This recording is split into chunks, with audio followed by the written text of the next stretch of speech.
Hello students, हमारा आज का टॉपिक है फोटोसिंथेटिक प्रोसेस। इसमें प्रकाश संश्लेषण के दौरान जो भी रिएक्शंस होती है उसके बारे में हम पढ़ेंगे। The photosynthetic process, the reactions of plant photosynthesis are divided into those that require the presence of sunlight and those that do not. प्रकाश संश्लेषण की प्रक्रिया में जो भी रिएक्शंस होती हैं उनको हम दो प्रकार में या दो टाइप्स में डिवाइड कर सकते हैं। पहली वो जिनके लिए सनलाइट की प्रेजेंस आवश्यक है और दूसरी रिएक्शंस वो जिनके लिए सनलाइट की प्रेजेंस आवश्यक नहीं है। Both type of reactions take place in chloroplast. दोनों तरह की जो रिएक्शंस है वो क्लोरोप्लास्ट के अंदर होती है। First, light dependent reactions in the thylakoid. जो लाइट डिपेंडेंट रिएक्शन है मीन्स लाइट रिएक्शन है, जिन रिएक्शंस के लिए सनलाइट की प्रेजेंस ज़रूरी है वो क्लोरोप्लास्ट के थाइलेकॉइड में होती है। दूसरी, light independent reactions in the stroma region of chloroplast. जो क्लोरोप्लास्ट का स्ट्रोमा रीजन है वहाँ पर डार्क रिएक्शंस होती हैं। तो जो फोटोसिंथेटिक प्रोसेस है, पूरे प्रकाश संश्लेषण की प्रक्रिया में दो तरह की रिएक्शंस होती हैं, light reaction and dark reaction. Light reaction chloroplast के थाइलेकॉइड में होती है और डार्क रिएक्शन क्लोरोप्लास्ट के स्ट्रोमा में होती है। फोटोसिंथेसिस, ये प्रोसेस टू टाइप्स में डिवाइड किया गया है, light reaction and dark reaction. Light needed to produce organic energy molecules ATP and NADPH। Light reactions के दौरान ATP और NADPH का सिंथेसिस होता है जो कि एनर्जी मॉलिक्यूल्स हैं।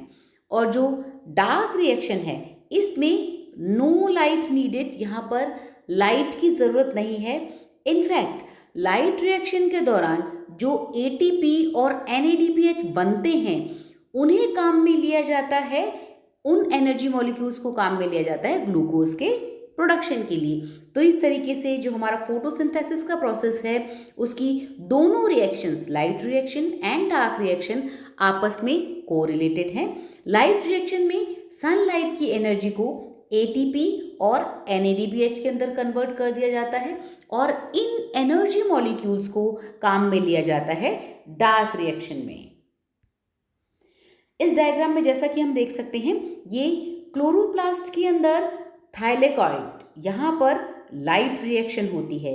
सनलाइट और वाटर की प्रेजेंस में ATP और NADPH का प्रोडक्शन होता है और ऑक्सीजन बाहर निकलती है। ये रिएक्शन लाइट की प्रेजेंस में होती है, इसीलिए इसे लाइट रिएक्शन कहा जाता है। और इसी तरीके से जो डार्क रिएक्शन है जिसे केल्विन साइकिल भी कहते हैं वो स्ट्रोमा के अंदर होती है और यहाँ पर जो ATP और NADPH बनते हैं लाइट रिएक्शन में उनको काम में लिया जाता है और NADP और ADP बनते हैं। और यहाँ पर जो कार्बन डाइऑक्साइड है उसे काम में लिया जाता है और ATP और NADPH से एनर्जी मॉलिक्यूल्स की जो एनर्जी है वो लेकर के कार्बन का फिक्सेशन किया जाता है और ग्लूकोज या शुगर फॉर्म होती है। तो इस तरीके से जो प्रकाश संश्लेषण का प्रोसेस है उसमें जो शुगर फॉर्म हुई है, जो ग्लूकोज बनते हैं वो लाइट और डार्क दोनों रिएक्शन से बनते हैं। लाइट रिएक्शन लाइट से एनर्जी लेकर के एनर्जी मॉलिक्यूल्स ATP और NADPH का निर्माण करती है और फिर यही एनर्जी मॉलिक्यूल्स डार्क रिएक्शन में कार्बन डाइऑक्साइड के साथ मिलकर ग्लूकोज फॉर्म करते हैं। लाइट डिपेंडेंट रिएक्शंस या light reaction. When a photon of light hits the reaction center, a pigment molecule such as chlorophyll releases an electron। जो light dependent reaction है, जैसा कि हमने कहा कि इसके अंदर जो लाइट एनर्जी है उसे ट्रैप किया जाता है और इस एनर्जी को ATP और NADPH के रूप में स्टोर किया जाता है। तो यहाँ पर सबसे पहले कोई भी फोटोन लाइट यानी कि एक पर्टिकुलर तरंग दैर्ध्य की लाइट जब हमारे क्लोरोफिल पर पड़ती है तो क्लोरोफिल पिगमेंट का वो मॉलिक्यूल एक इलेक्ट्रॉन रिलीज करता है। The released electron manages to escape by travelling through an electron transport chain, और ये हायर एनर्जी वाला जो इलेक्ट्रॉन है वो इलेक्ट्रॉन ट्रांसपोर्ट चेन के थ्रू गुजरता है, which generates the energy needed to produce ATP and NADPH2। तो इस तरीके से जो एनर्जी सनलाइट से कैप्चर की गई है, ट्रैप की गई है, वो इलेक्ट्रॉन के थ्रू इलेक्ट्रॉन ट्रांसपोर्ट चेन के अंदर जाती है और वहाँ पर ATP और NADPH2 का निर्माण होता है। The electron hole in the original chlorophyll pigment is filled by taking an electron from water। अब हमने कहा कि जैसे ही कोई लाइट क्लोरोफिल पर पड़ती है, पर्टिकुलर क्लोरोफिल पर, और वो एक इलेक्ट्रॉन को रिलीज करती है इलेक्ट्रॉन ट्रांसपोर्ट चेन में जहाँ पर ATP और NADPH2 का निर्माण होता है। तो जो क्लोरोफिल है, क्लोरोफिल पिगमेंट, जहाँ से इलेक्ट्रॉन रिलीज हुआ है वहाँ पर एक इलेक्ट्रॉन होल बन जाता है, मीन्स एक इलेक्ट्रॉन की जगह खाली हो जाती है। अब इस इलेक्ट्रॉन होल को फिल करना ज़रूरी है, तो ये इलेक्ट्रॉन होल कहाँ से फिल किया जाता है? वाटर मॉलिक्यूल से। As a result oxygen is released into the atmosphere, और वाटर टूट जाता है हाइड्रोजन एंड ऑक्सीजन में, और जो रिलीज्ड इलेक्ट्रॉन है वो इस इलेक्ट्रॉन होल को फिल करते हैं और साथ ही साथ एटमॉस्फेयर में ऑक्सीजन रिलीज होती है। इसीलिए प्रकाश संश्लेषण की जो लाइट रिएक्शंस है उसके दौरान photolysis of water and release of oxygen दोनों ही होते हैं। Light independent reaction. अब हम बात करते हैं डार्क रिएक्शन के बारे में। ATP and NADPH2 are rich energy sources which drive dark reactions। अब जो ATP और NADPH हमारे लाइट रिएक्शन में बने थे वो एनर्जी के सोर्स हैं, इन्हीं की एनर्जी को काम में लिया जाता है डार्क रिएक्शन के दौरान। During this process carbon dioxide and water combine to form carbohydrates like glucose। This is known as carbon fixation। और ये जो ATP और NADPH की एनर्जी है उसे काम में लिया जाता है कार्बन फिक्सेशन में, और कार्बन डाइऑक्साइड और वाटर से मिलकर के ग्लूकोज बनता है। तो फाइनल प्रोडक्ट जो ग्लूकोज है, जो हमारे फोटोसिंथेसिस का फाइनल प्रोडक्ट है, वो डार्क रिएक्शन के दौरान बनता है। अभी हमने बात की कि जो एनर्जी है ATP या NADPH जो एनर्जी रिच मॉलिक्यूल हैं उनके निर्माण के लिए वो सनलाइट से ली जाती है। तो जो सन की लाइट है वो क्लोरोफिल पर पड़ती है। उस स्पेक्ट्रम के बारे में हम बात करते हैं। सबसे पहले देखते हैं कि जो लाइट है उसमें पर्टिकुलर वेवलेंथ की लाइट को ही प्रकाश संश्लेषण की क्रिया के दौरान एब्जॉर्ब किया जाता है। अब जो टोटल लाइट एक किसी भी पत्ती पर पड़ती है उसे हम स्टडी करेंगे। The electromagnetic spectrum. यहाँ पर हम देख सकते हैं कि जो पूरी लाइट जो सन से हमारे अर्थ तक आती है या किसी भी लीफ तक पहुँचती है जहाँ पर प्रकाश संश्लेषण की क्रिया होनी है, उसमें से सिर्फ 380 नैनोमीटर से लेकर के 750 नैनोमीटर की लाइट ही विजिबल लाइट कहलाती है, जो कि दिखाई देती है। बाकी जो भी हमारी हायर एनर्जी की लाइट है उसे गामा रेज, एक्स रेज या यूवी रेज कहा जाता है, और विजिबल लाइट से कम एनर्जी की जो भी लाइट्स हैं जैसे infrared, microwave and radio waves, इसमें से जो विजिबल स्पेक्ट्रम है मीन्स जो विजिबल लाइट है वो सिर्फ 380 नैनोमीटर से 750 नैनोमीटर के वेवलेंथ की होती है। यहाँ पर एक चीज़ इम्पॉर्टेंट है कि जितनी शॉर्टर वेवलेंथ होगी किसी भी लाइट की उसकी एनर्जी उतनी ही ज़्यादा होती है, और जिसकी लॉन्गर वेवलेंथ है उसकी एनर्जी लोअर होती है। तो यहाँ पर हम देख सकते हैं जैसे कि जो लाइट स्पेक्ट्रम है उसमें बैंगनी कलर से लेकर जो रेड कलर है, लाल रंग है, वहाँ तक पूरा विजिबल स्पेक्ट्रम हमें दिखाई देता है। तो इस तरीके से विजिबल लाइट 380 नैनोमीटर से 750 नैनोमीटर की है, और इसी की पर्टिकुलर नैनोमीटर की लाइट को, तरंग दैर्ध्य को क्लोरोफिल एब्जॉर्ब करते हैं और उस एनर्जी को प्रकाश संश्लेषण की क्रिया में काम में लिया जाता है। लाइट रिएक्शन, हमने बात की कि दो तरह की रिएक्शंस होती हैं, light reaction and dark reaction. Light reaction की भी कुछ पॉइंट हैं जिसे हम पढ़ेंगे। पहला है red drop and Emerson enhancement effect. दूसरा photo system PS1 and PS2। Third है फोटोफॉस्फोराइलेशन, जिसके दो प्रकार हैं, cyclic photophosphorylation and non cyclic photophosphorylation. And last photolysis of water. ये सारी चीज़ें हमारे लाइट रिएक्शंस में आती हैं। तो सबसे पहले हम बात करते हैं द इमर्सन एनहांसमेंट इफेक्ट के बारे में। The immersion enhancement effect is the increase in the rate of photosynthesis after chloroplasts are exposed to light of wavelength 680 nanometer red light and 700 nanometer far red light. Means Emerson ने देखा, Emerson एक scientist का नाम है, उन्होंने देखा कि जब प्रकाश संश्लेषण की प्रक्रिया में दो तरह की लाइट, पहली 680 नैनोमीटर की जो रेड लाइट है, दूसरी जो 700 नैनोमीटर की लाइट जो फार रेड लाइट है, अगर दोनों वेवलेंथ की लाइट से हम क्लोरोप्लास्ट को प्रदान करें या क्लोरोप्लास्ट एक्सपोज हो इन दोनों वेवलेंथ की लाइट के दौरान, तब क्या होगा, जो प्रकाश संश्लेषण की रेट है वो बहुत ज़्यादा इंक्रीज हो जाती है। तो उन्होंने जो इंक्रीज देखा, किसमें, प्रकाश संश्लेषण की दर में जो वृद्धि देखी, उसी को कहा गया एमर्सन एनहांसमेंट इफेक्ट।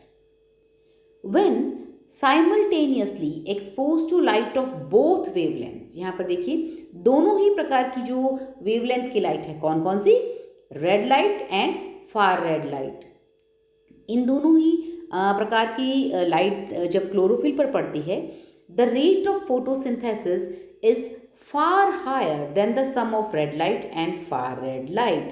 Means अगर हम क्लोरोप्लास्ट को या क्लोरोफिल पिगमेंट्स को एक बार 680 नैनोमीटर की लाइट दें, तब हम देखें कि हमारे प्रकाश संश्लेषण की दर कितनी है, और दूसरी बार हम उसे far red light means 700 nanometre wavelength की लाइट से एक्सपोज करें, तब हमारे जो प्रकाश संश्लेषण की दर है उसे नोट करें, और दोनों को अगर मिला दें, मीन्स दोनों तरह की जो वेवलेंथ की लाइट जो हमने क्लोरोप्लास्ट को प्रदान की, उन दोनों के प्रोडक्शन को मिला दिया जाए और एक साथ क्लोरोप्लास्ट को दोनों वेवलेंथ की लाइट के एक्सपोज किया जाए, तो उसका रिजल्ट उससे कहीं ज़्यादा आता है।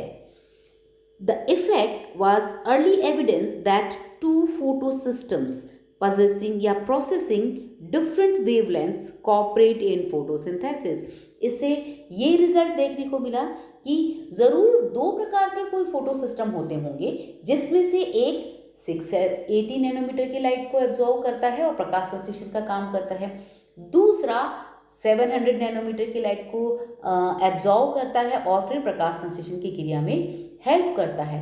और ये जो दोनों फोटो सिस्टम्स हैं ज़रूर एक दूसरे को कोऑपरेट करते हैं या एक दूसरे की प्रक्रियाओं को आसान बनाने में या बढ़ाने में हेल्प करते हैं, तभी जो टोटल रिजल्ट है वो इन दोनों के जोड़ से कहीं ज़्यादा आता है, और इसी को एमर्सन एनहांसमेंट इफेक्ट कहा जाता है। सेकेंड है red drop effect. Wavelength beyond 700 nanometre are apparently of insufficient energy to drive and part of photosynthesis। Means अभी हमने देखा, जो विजिबल स्पेक्ट्रम देखा था, वहाँ देखा कि 380 नैनोमीटर से लेकर 750 नैनोमीटर की जो लाइट है वो विजिबल लाइट को शो करती है। इन वेवलेंथ्स की जो लाइट है वो विजिबल लाइट कहलाती है। अब जो 700 नैनोमीटर है मीन्स जो फार रेड लाइट है, उससे ज़्यादा वेवलेंथ की लाइट होगी, मीन्स उसकी एनर्जी बहुत ज़्यादा कम होगी, तो वो एनर्जी इतनी सफिशेंट नहीं होती कि फोटोसिंथेसिस के किसी भी पार्ट को ड्राइव कर सके, मीन्स किसी भी प्रक्रिया को वो बढ़ा सके। इतनी एनर्जी इससे ज़्यादा नैनोमीटर की लाइट के अंदर नहीं होती। So a huge drop in efficiency has been noticed at 700 nanometre. इसीलिए जैसे जैसे हम वेवलेंथ को बढ़ाते हैं और 700 नैनोमीटर के बाद की जो वेवलेंथ की लाइट अगर क्लोरोप्लास्ट को प्रोवाइड की जाती है तो एक ह्यूज डिक्लाइन देखने को मिलता है फोटोसिंथेसिस की रेट में। एक ड्रॉप आउट जो इफेक्ट है वो देखने को मिलता है कि प्रकाश संश्लेषण की दर है वो बहुत कम हो जाती है। इसीलिए इस इफेक्ट को रेड ड्रॉप इफेक्ट कहते हैं, क्योंकि ये रेड लाइट के बाद के वेवलेंथ की जो लाइट प्रोवाइड की जाती है उसके अंदर देखने को मिलता है। Sharp decrease in quantum yield in the red part of the spectrum greater than 680 nanometer means red drop effect क्या हुआ, 680 नैनोमीटर या 700 नैनोमीटर के बाद की जो भी लाइट है उसके अंदर जो प्रकाश संश्लेषण की दर है वो एकदम से गिर जाती है, इसीलिए इसे रेड ड्रॉप इफेक्ट कहा जाता है। तो एमर्सन ने दो इफेक्ट दिए, enhancement effect and red drop effect. अभी ये देखिए इस ग्राफ के अंदर दिखाया गया है Emerson red drop and enhancement effect in photosynthesis. यहाँ पर देखिए रेट ऑफ फोटोसिंथेसिस, ये जो है वो रेट ऑफ फोटोसिंथेसिस है। यहाँ पर जब हम 680 नैनोमीटर यानी कि रेड लाइट के साथ क्लोरोप्लास्ट को एक्सपोज करते हैं तब जो प्रकाश संश्लेषण की दर है वो इतनी है। और जब हम 700 नैनोमीटर यानी कि फार रेड लाइट जो है वो क्लोरोफिल या क्लोरोप्लास्ट को एक्सपोज करते हैं उस लाइट के अंदर, तो जो हमारे प्रकाश संश्लेषण की जो दर है वो इतनी होती है।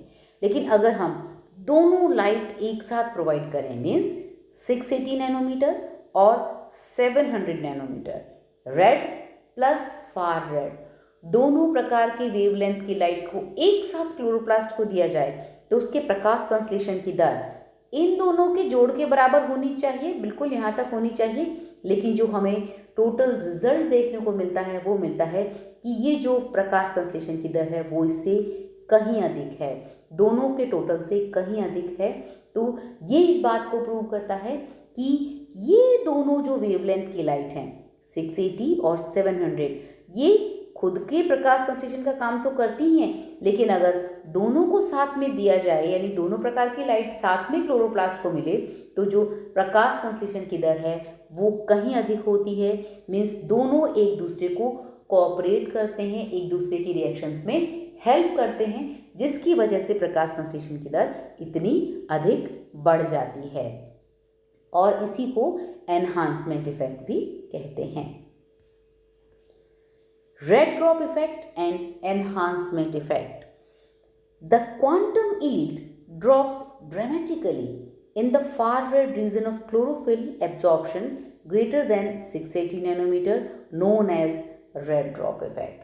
अब red drop effect किसे कहा जाएगा, जहाँ पर जो फोटोसिंथेसिस की क्वांटम यील्ड है उसके अंदर एक ड्रामेटिक डिक्रीज देखने को मिले उसे हम, और वो फार रेड रीजन में होता है इसीलिए हम इसे रेड ड्रॉप इफेक्ट कहते हैं। और जो एनहांसमेंट इफेक्ट है यहाँ पर the rate of photosynthesis enhances means प्रकाश संश्लेषण की जो क्वांटम यील्ड है वो बढ़ती है when red and far red lights are given together is known as enhancement effect. तो दोनों ही हमारे अलग अलग वेवलेंथ की लाइट के दौरान जो प्रकाश संश्लेषण में प्रोडक्शन हुआ है, जो क्वांटम यील्ड हमें मिलती है उस पर बेस्ड है। पहला रेड ड्रॉप मीन्स 700 नैनोमीटर या 680 नैनोमीटर की लाइट के बाद अगर एक वेवलेंथ की लाइट क्लोरोप्लास्ट को प्रोवाइड करवाई जाए तो प्रकाश संश्लेषण की दर में अचानक बहुत अधिक गिरावट आती है, तो रेड ड्रॉप इफेक्ट। अगर रेड और फार रेड दोनों प्रकार की लाइट प्रोवाइड करवा दी जाए तो प्रकाश संश्लेषण की दर में वृद्धि होती है, जिसे एनहांसमेंट इफेक्ट कहा जाता है। The red drop effect indicates that far red light alone is insufficient in driving photosynthesis. Red drop effect ये बात दर्शाता है कि सिर्फ जो फार रेड लाइट है वो इनसफिशिएंट है प्रकाश संश्लेषण को करने में। The enhancement effect showed that there are 2 photochemical complexes now known as photosystem 1 and photosystem 2, means PS1 and PS2 in light reaction of photosynthesis. These are linked by electron transport chain. अब ये बात कि जो 2 प्रकार की light अगर provide करवाई जाए, मीन्स 2 प्रकार के कोई फोटो सिस्टम होंगे जिसे हम photo system 1 and photo system 2 के नाम से जानते हैं। ये एक दूसरे को हेल्प करते हैं और इलेक्ट्रॉन ट्रांसपोर्ट चेन के द्वारा आपस में लिंक रहते हैं। इसीलिए जब एक क्लोरोप्लास्ट को दोनों वेवलेंथ की लाइट एक ही टाइम पर प्रोवाइड करवाई जाती है तो प्रकाश संश्लेषण की दर में बहुत अधिक वृद्धि देखने को मिलती है। 2 pigment system. Discovery of the red drop and immersion enhancement effect concluded that at least 2 pigment systems are involved in photosynthesis. इन दोनों चीज़ों से ये बात तो साफ हुई कि 2 तरीके के फोटो सिस्टम होंगे। एक जो 680 नैनोमीटर की लाइट को एब्जॉर्व करके फोटोसिंथेसिस में हेल्प करता होगा और दूसरी जो 700 नैनोमीटर की लाइट को एब्जॉर्व करके प्रकाश संश्लेषण की क्रिया को बढ़ाता होगा। तो 2 पिगमेंट सिस्टम्स मौजूद होंगे। These 2 pigment system has been referred as pigment system 1 and pigment system 2, means PS1 and PS2 इन दोनों सिस्टम्स के नाम हैं जो कि अलग अलग वेवलेंथ की लाइट को एब्जॉर्ब करते हैं और प्रकाश संश्लेषण की क्रिया को पूर्ण करते हैं।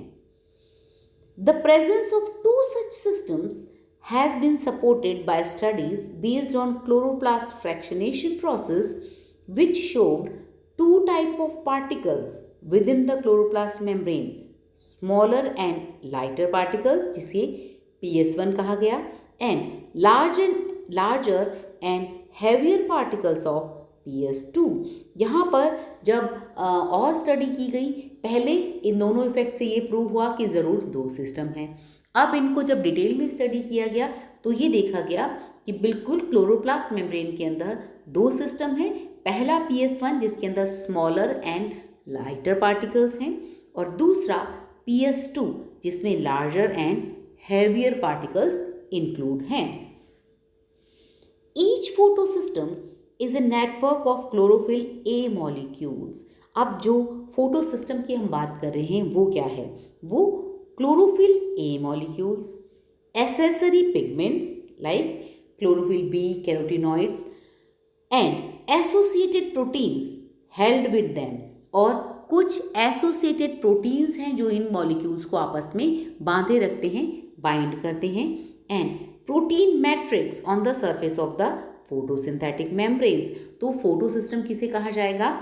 जो फोटोसिंथेटिक मेम्ब्रेन है उसमें क्लोरोफिल ए के मॉलिक्यूल्स, कुछ एसेसरी पिगमेंट्स, साथ ही साथ प्रोटीन्स जो इन्हें बाइंड करने का काम करते हैं वो एक प्रोटीन मैट्रिक्स के अंदर हैं। तो इसे कहा जाता है फोटो सिस्टम PS1 और PS2, जिसके अंदर PS1 smaller and lighter particles का बना हुआ है और PS2 जो हैवियर एंड लार्जर पार्टिकल्स का बना हुआ है। फोटो सिस्टम, तो जो फोटो सिस्टम की हमने बात की, what is that?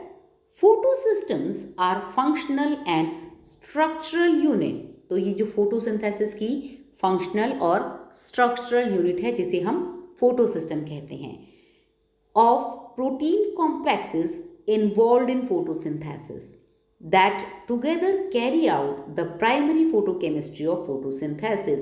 means photosynthesis की जो फंक्शनल और स्ट्रक्चरल यूनिट है जो प्रोटीन कॉम्प्लेक्सेस की बनी हुई है जिसके अंदर फोटोसिंथेसिस से रिएक्शन से संबंधित रिएक्शंस होती है उसी को फोटो सिस्टम कहा जाता है। जैसे कि the absorption of light and the transfer of energy and electrons. तो ये प्रक्रियाएं फोटो सिस्टम के अंदर होती हैं। कौन सी? लाइट का एब्जॉर्प्शन करना और एनर्जी को ट्रांसफर करना इलेक्ट्रॉन के थ्रू।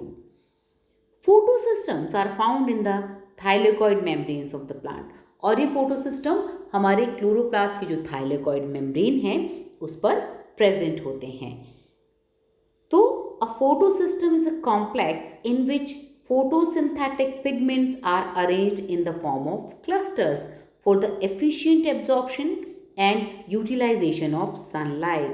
तो फोटो सिस्टम क्या हुए, पिगमेंट्स और प्रोटीन के बने हुए क्लस्टर्स या कॉम्प्लेक्सेस हुए जिनका मुख्य काम है सनलाइट को एफिशिएंटली एब्जॉर्ब करना और उस एनर्जी को ट्रांसफ़र करना थ्रू इलेक्ट्रॉन, और ये थाइलेकॉइड मेम्ब्रेन के अंदर प्रेजेंट होते हैं। Photo system constitutes two main parts. अब जो फोटो सिस्टम है उसके मेनली टू पार्ट्स होते हैं, antenna complex and reaction centre. Antenna complex, it is a light harvesting complex containing proteins and many molecules of chlorophyll A, chlorophyll B and carotenoids। तो जो antenna complex है वो किसका बना हुआ बहुत सारे मॉलिक्यूल्स हो क्लोरोफिल ए के, क्लोरोफिल बी के और कैरोटीनॉइड पिगमेंट्स के, जो आपस में प्रोटीन्स के द्वारा बाइंड रहते हैं। Photons of lights are first absorbed by antenna complex।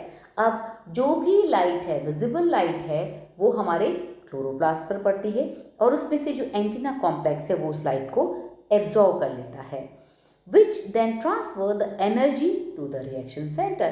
और ये जो एंटीना के अंदर पिगमेंट्स हैं वो लाइट को एब्जॉर्ब करते हैं और फिर उस एनर्जी को रिएक्शन सेंटर में ट्रांसफर कर देते हैं। Reaction center, it has one or more molecules of chlorophyll A। अब एंटीना कॉम्प्लेक्स का ही एक पार्ट हो गया रिएक्शन सेंटर, जिसके एक या दो molecules along with primary electron acceptor and associated electron carriers of electron transport system। तो रिएक्शन सेंटर क्या हुए, जहाँ पर ये सारी रिएक्शन हो रही है, मीन्स क्लोरोफिल ए के जो मॉलिक्यूल्स हैं जिनसे इलेक्ट्रॉन ट्रांसफ़र हुए हैं और इलेक्ट्रॉन एक्सेप्टर जो इस रिलीज इलेक्ट्रॉन जो हायर एनर्जी वाला है उसको एक्सेप्ट करते हैं और इलेक्ट्रॉन ट्रांसपोर्ट सिस्टम के अंदर पहुंचाते हैं।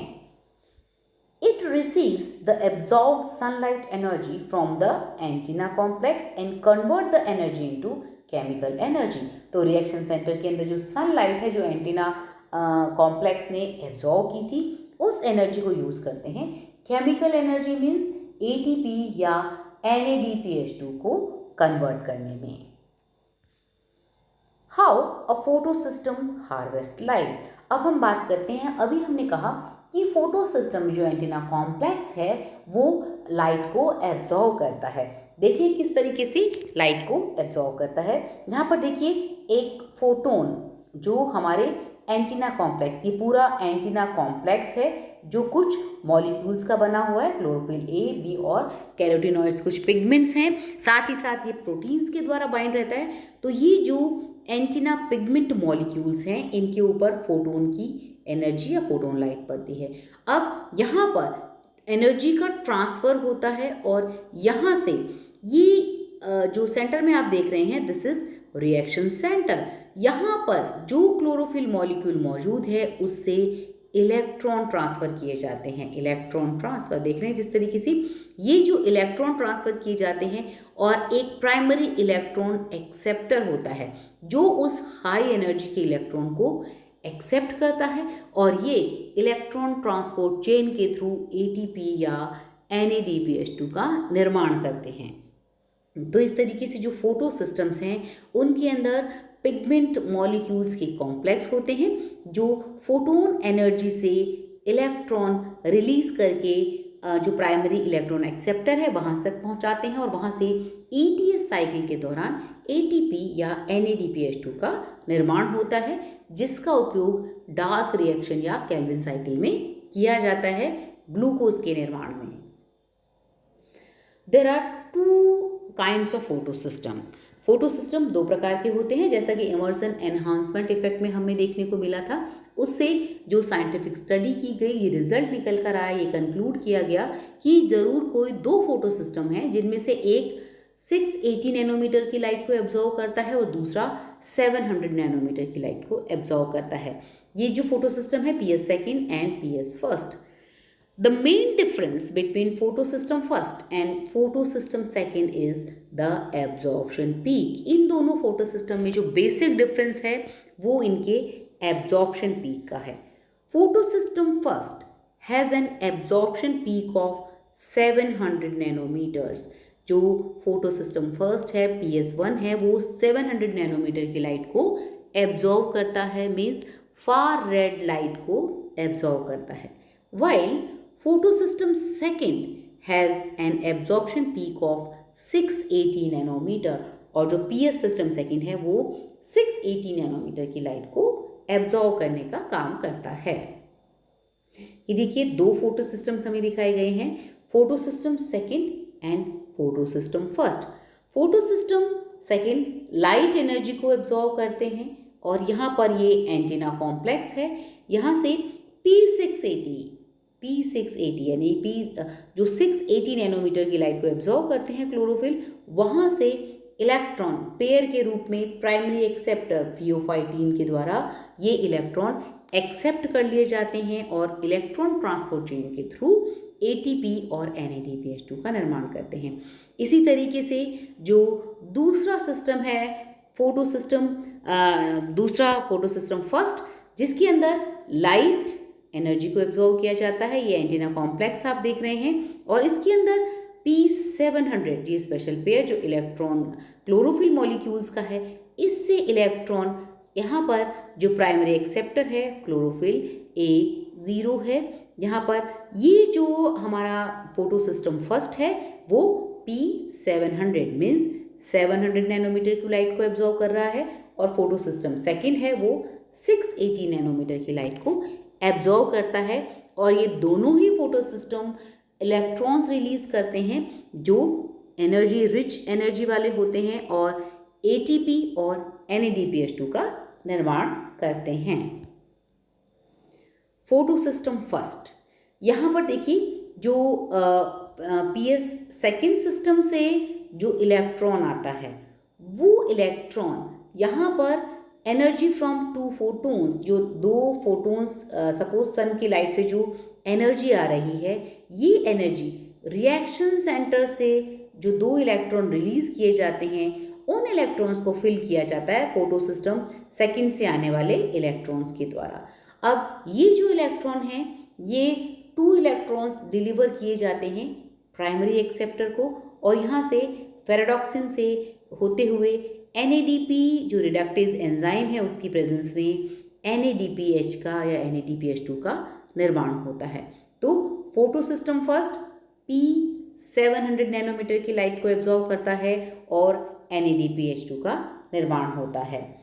इसी तरीके से जो फोटो सिस्टम सेकेंड है, यहाँ पर एनर्जी फ्रॉम टू फोटोन्स, जो फोटोन्स से जो एनर्जी आती है और ये एंटीना कॉम्प्लेक्स के जिस मॉलिक्यूल से इलेक्ट्रॉन्स रिलीज करती है जिसे हम रिएक्शन सेंटर कहते हैं, और ये 2 इलेक्ट्रॉन्स प्राइमरी एक्सेप्टर फियोफाइटीन के पास जाते हैं और वहाँ से प्लास्टोक्विनोन और पूरे ETS साइकिल से गुजरते हुए साइटोक्रोम जो कॉम्प्लेक्स है वहाँ से ADP में ATP का निर्माण होता है.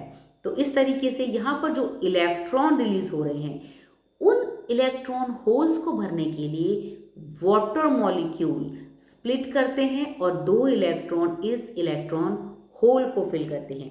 देखिए ये जो वाटर मॉलिक्यूल है ये स्प्लिट हुआ हाइड्रोजन आयंस और ऑक्सीजन के अंदर, तो फोटो सिस्टम सेकेंड के दौरान ऑक्सीजन रिलीज हो गई. दूसरा ये जो 2 इलेक्ट्रॉन है, क्योंकि यहाँ पर हाइड्रोजन आयंस बने, तो ये जो 2 इलेक्ट्रॉन है ये इस इलेक्ट्रॉन होल को फिल करने का काम करेगा जहाँ से 2 इलेक्ट्रॉन प्राइमरी एक्सेप्टर के पास पहुँचते हैं. तो इस तरीके से रिएक्शन सेंटर के अंदर जो भी इलेक्ट्रॉन होल बनते हैं वो तुरंत ही वाटर मॉलिक्यूल से फिल कर दिए जाते हैं. तो इस तरीके से जो फोटो सिस्टम 1 है वहाँ पर फोटोलिसिस ऑफ वाटर भी देखने को मिलता है और साथ ही साथ ऑक्सीजन भी रिलीज होती है और ATP का निर्माण होता है. 2 types of photo systems cooperate in the light reaction. तो इस तरीके से लाइट रिएक्शन के अंदर दोनों ही फोटो सिस्टम आपस में एक दूसरे को कोऑपरेट करते हैं और काम करते हैं, जैसा कि वाटर स्प्लिटिंग फोटो सिस्टम 2 और NADPH प्रोड्यूसिंग फोटोसिस्टम 1। तो ये दोनों ही फोटोसिस्टम्स आपस में जुड़े रहते हैं और उनके अंदर ATP के साथ साथ NADPH का भी निर्माण होता है और इन ATP और NADPH का जो यूज़ है वो डार्क रिएक्शन में ग्लूकोज के निर्माण के लिए कर लिया जाता है। सो स्टूडेंट्स, आज हमने बात की फोटोसिंथेटिक प्रोसेस के अंदर फोटोसिस्टम्स के बारे में और साथ ही साथ एमर्सन एनहांसमेंट इफेक्ट और रेड ड्रॉप इफेक्ट क्या है इस बारे में। So this is all about today's lecture. Thank you.